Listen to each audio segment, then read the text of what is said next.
Bonjour et bienvenue dans cette nouvelle vidéo. Aujourd'hui on va parler d'une nouvelle attraction. Bah si, je suis dans le cadre, hein. je suis là-haut là.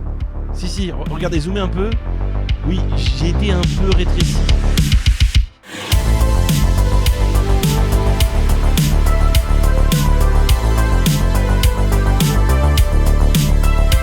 Aujourd'hui, on va parler d'une attraction qui m'a marqué, et ce pour plusieurs raisons.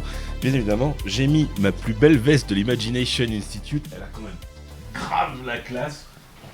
J'ai mis cette belle veste parce que je vais vous parler de Chérie, j'ai rétréci le public. Alors, Chérie, j'ai rétréci le public, aussi appelé en anglais Honey, I Shrunk the Audience. C'est pour ça que cette attraction, dans le milieu des cast members, on l'appelle ISTA, H-I-S-T-A. C'est une attraction qui est très particulière pour moi, pour la bonne et simple raison que c'est la toute première attraction sur laquelle j'ai travaillé à Disneyland Paris. Quand je suis arrivé à Disney, je venais à peine d'avoir 18 ans, j'étais censé travailler sur Star Tours et du coup on m'avait affecté à Discoveryland. Et une fois que je suis arrivé sur place, on m'a dit bah non, tu n'es pas à Star Tours, tu es à Chérie, j'ai rétréci le public. J'étais un petit peu dégoûté, je vous le cache pas, parce que étant un grand fan de Star Wars, je m'attendais vraiment à travailler sur Star Tours. Donc du coup, j'étais un peu déçu de travailler sur Chérie, j'ai rétréci le public au départ, mais ça allait très vite changer. C'était mon tout premier été de travailler à Disney, et c'est un été qui a complètement changé ma vie. Et c'est peut-être pour ça qu'au final, cette attraction est si importante pour moi. Chérie, j'ai rétréci le public pour faire un cours historique, et vous savez que c'est pas mon genre et que je ne suis pas très fort à ce truc-là. C'est une attraction qui est basée sur le film Chérie, j'ai rétréci les gosses. Alors, Chérie, j'ai rétréci les gosses, si vous connaissez pas ce film, c'est un film qui est sorti en 1989. What the fuck, c'est tellement loin, j'avais 3 ans. Et ce film, en fait, ça raconte l'histoire du professeur Wayne Szalinski qui a inventé une machine incroyable qui permet de rétrécir des objets.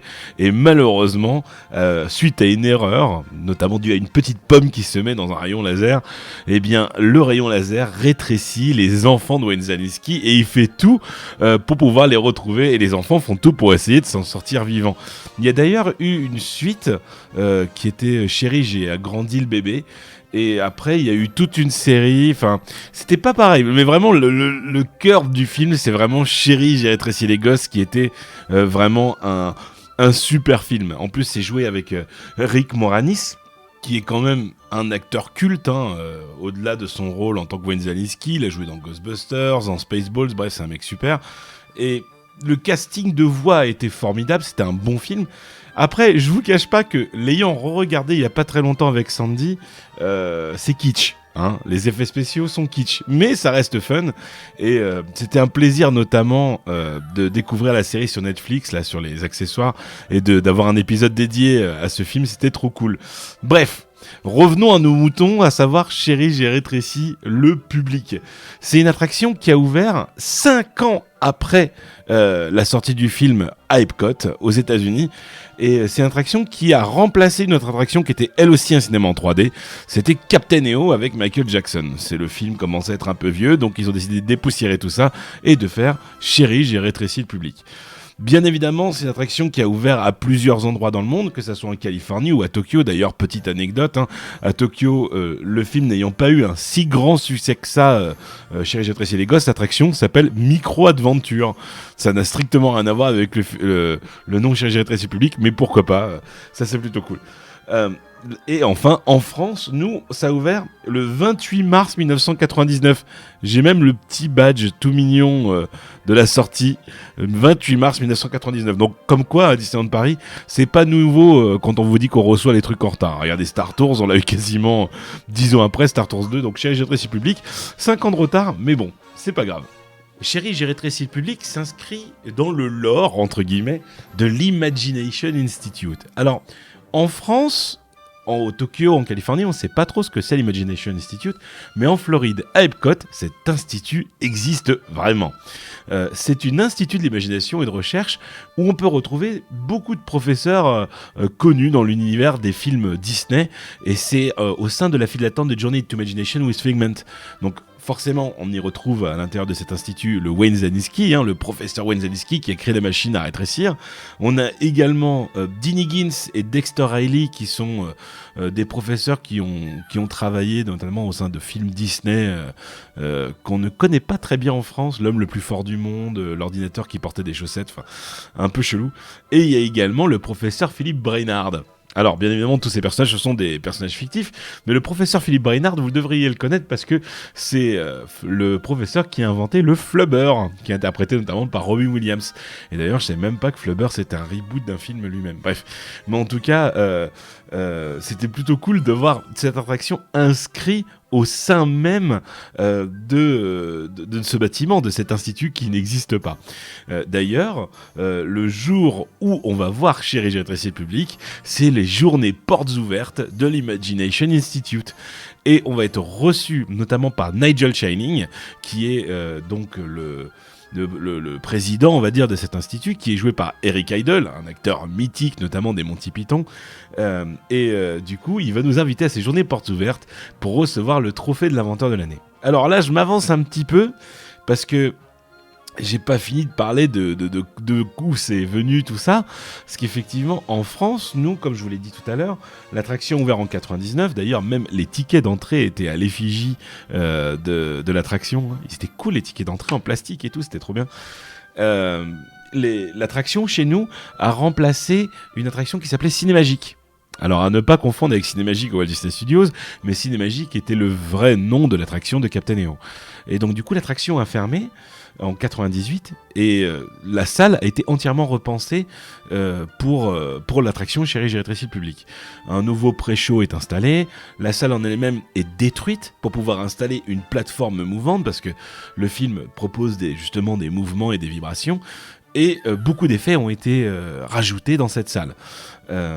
Et un petit post-show, un couloir pour rendre ses lunettes aux couleurs de l'Imagination Institute. Voilà comment cette attraction a été créée en France. Maintenant, ce que j'aime dans cette attraction, et c'est ce qui fait que pour moi, aujourd'hui, c'est un des meilleurs films en 3D qui existent au monde, c'est que pour la première fois, on se retrouve dans une salle de cinéma, non pas pour voir un film lambda en 3 dimensions, mais pour assister à une cérémonie. C'est-à-dire que le plan de la caméra est fixe, comme si on était vraiment dans un auditorium, comme si on était vraiment dans une salle de conférence. Et on va assister, nous, public, à la remise du trophée de l'inventeur de l'année, qui va être remis cette année exclusivement, enfin pas exclusivement, qui va être remis cette année à Wayne Zelinsky. Voilà, j'en perds mes mots avec toutes ces histoires. Alors, c'est marrant parce que cette expérience commence par un pré-show qui est tout simplement une vulgaire pub pour Kodak. J'en garde d'ailleurs moi-même en tant que cast member des très bons souvenirs parce que c'était la salle la plus chiante. Faut pas se mentir que c'était 10 minutes de pub. Non, c'était 7 minutes de pub et 2 minutes d'intérêt sur l'attraction. Et quand je travaillais là-bas, je sais pas si je vais réussir à vous retrouver des photos, mais j'avais créé tout un personnage avec ma blouse blanche justement, avec une grande perruque, des lunettes de professeur fou, et je m'amusais en fait avec le public pendant cette pub, et je me moquais même de cette pub en direct, ce qui m'a valu d'ailleurs plus tard des gros problèmes. D'ailleurs je raconte, je crois, dans une anecdote de cast member. Mais c'était un moment que j'aimais beaucoup parce qu'au final je m'éclatais sur scène. J'avais, je crois que c'était quasiment 600 personnes qui me regardaient et je faisais le con et ça m'amusait. Et après les visiteurs rentraient dans la salle de spectacle principale sur une énorme plateforme qui ne se voyait pas vu qu'elle était très bien dissimulée, et on assistait à cette cérémonie. Et plein de péripéties arrivent et ça va utiliser des effets 3D, des effets physiques dans la salle. Et c'est là où je trouvais le film vraiment cool parce que au-delà des scènes qu'on se souvient de Chérie, j'ai rétréci le public, à savoir le lion qui apparaissait en énorme, le chien qui éternuait à la fin, ou les souris qui venaient se balader dans les jambes du public, il y a des effets qui ne marchaient pas toujours, mais qui étaient vraiment très très cool. Par exemple, la salle était équipée de vrais rayons laser rouges, et quand le rayon laser commençait à tourner sur lui-même, je vais voir si je peux mettre des vidéos, quand il commençait à tourner sur lui-même, quand le professeur l'enclenchait, des rayons laser passaient dans la salle. Il y avait tout un effet de fumée dans la salle pour qu'on puisse tracer le rayon laser. Et au moment où le rayon laser pointe le public, eh bien, il pointait tout droit et c'était magnifique. D'ailleurs, il faut savoir qu'en tant qu'employé, on n'appelait pas la position du spectacle main show ou quoi que ce soit, mais jump seat. Pour la bonne et simple raison qu'il y a un effet que peut-être 1 ou 2 personnes par séance remarquaient, mais que moi je prenais très à cœur. C'est au moment justement où la machine à rayon laser commence à tourner dans la salle, à un moment le rayon laser pointe le siège du cast member là où il est assis et fait des grosses explosions dans le mur. C'est-à-dire que derrière nous, il y avait un mur où il y avait des lampes à l'intérieur, des machines à fumer qui pétaient. Et t'avais vraiment l'impression que le rayon laser explosait le siège.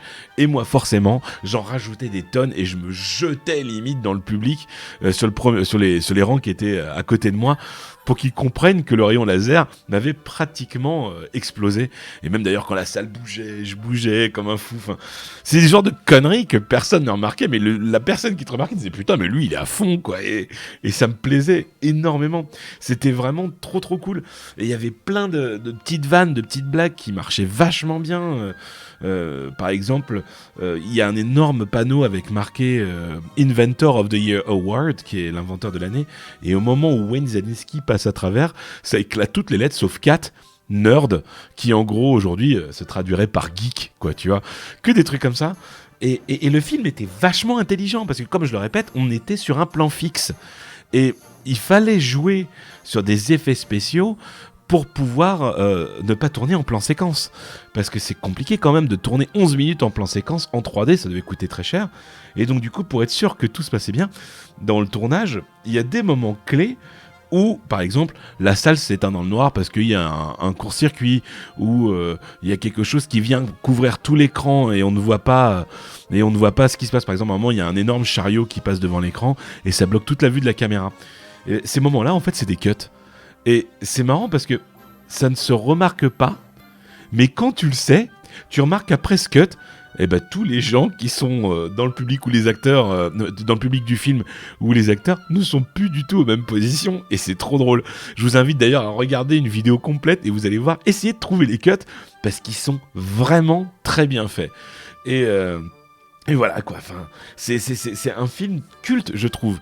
Autre chose qui m'a énormément marqué dans cette attraction, forcément c'est sa musique, qui a été composée par Bruce Broughton. Alors pour ceux qui ne savent pas qui c'est un très grand compositeur qui a été nominé plusieurs fois aux Emmy Awards, notamment il a composé les musiques de Moonwalker, des Andersons, de Noël sur la 34e avenue, enfin des films cultes, mais pour Disneyland, c'est quelqu'un qui a composé des musiques du Spaceship Earth, et pour nous, ça sera plutôt le Visionarium et Chérie, j'ai rétréci public. C'est vraiment une musique culte d'ailleurs que je vous mets en boucle depuis tout à l'heure parce qu'elle est vraiment tellement bien. Et jusqu'à aujourd'hui, je sais pas, quand j'écoute de temps en temps, par exemple Radio Puissance Park et que ça diffuse, ou quand j'écoute une playlist sur les parcs et que j'entends cette musique, et bah ça me fait un petit quelque chose. Et ça, c'est un souvenir qui reste vraiment gravé dans ma mémoire. Alors, j'entends beaucoup de gens qui disent oui. Ça a fermé parce que Captain EO devait revenir avec la mort de Michael Jackson, mais maintenant il faudrait que ça revienne. Wow, je vous rappelle quand même que le film Chérie, j'ai rétréci les gosses, c'est 1989, hein. C'est vieux. Et Chérie, j'ai rétréci public, en France, c'est 1999. L'attraction en elle-même, c'est 1994. Déjà que les gens se plaignent que Mickey, l'orchestre Philharmagique, ça soit un film qui soit vieux, mais alors là, on retomberait sur une vieillerie. Et je pense que, notamment le lion et le serpent qui s'affichaient en 3D, ça marcherait pas aujourd'hui. Mais voilà, moi, c'est l'attraction que j'affectionne particulièrement. Je la trouve vraiment cool. J'ai passé 2, 3, 4 saisons à Disney là-bas avant d'être enfin transféré à Star Tours. Mais j'en garde des souvenirs de ouf, au point où depuis tout à l'heure je vous en montre, j'ai des petites collections sur l'attraction. Donc le badge d'ouverture, j'ai également le pins américain de l'attraction, je sais pas si ça va se voir. Le pins américain, j'ai un autre pins américain qui est trop beau de l'attraction. J'ai encore un autre badge, encore un autre pins. Ça, c'était un pins commémoratif qui était sorti, qui racontait les années de Disneyland Paris. Ça, c'est sorti tard, hein. Je sais plus en quelle année c'est sorti. Mais en gros, tu vois, là, ça montre bien que en 1999, l'attraction a ouvert. Il est trop cool. Et autre que la veste que j'ai pu récupérer, j'ai un autre truc qui est trop cool. C'est un bout de tapis. C'est un bout du tapis de Chérie, j'ai rétréci le public, quoi. Et ça, c'est plutôt cool parce que ça, tu le retrouves pas. Et c'est vraiment une connerie. Mais moi, ça me fait trop plaisir parce que j'ai vraiment un affect très particulier à cette attraction. C'est vrai que j'ai essayé de trouver quelqu'un qui voulait en parler avec moi. Et soit les gens ne s'en rappellent pas, soit ils ne l'aimaient pas. Donc du coup, à part les gens qui me disaient « Ah ouais, ce truc avec le chien qui éternue », je pense qu'on n'aurait pas pu te faire une vidéo avec quelqu'un qui connaît si bien l'attraction. Bref, en tout cas, moi, je vais vous laisser là-dessus parce que je pense avoir fait le tour. Hein. C'est juste un petit souvenir que j'ai. J'aimerais beaucoup le refaire, cette attraction un jour. Et d'ailleurs, j'ai pris plaisir à en reparler avec vous. N'hésitez pas à vous abonner. N'hésitez pas à lâcher un commentaire. Et puis, bien évidemment, je vous dis à la semaine prochaine pour une nouvelle vidéo. Double ciao!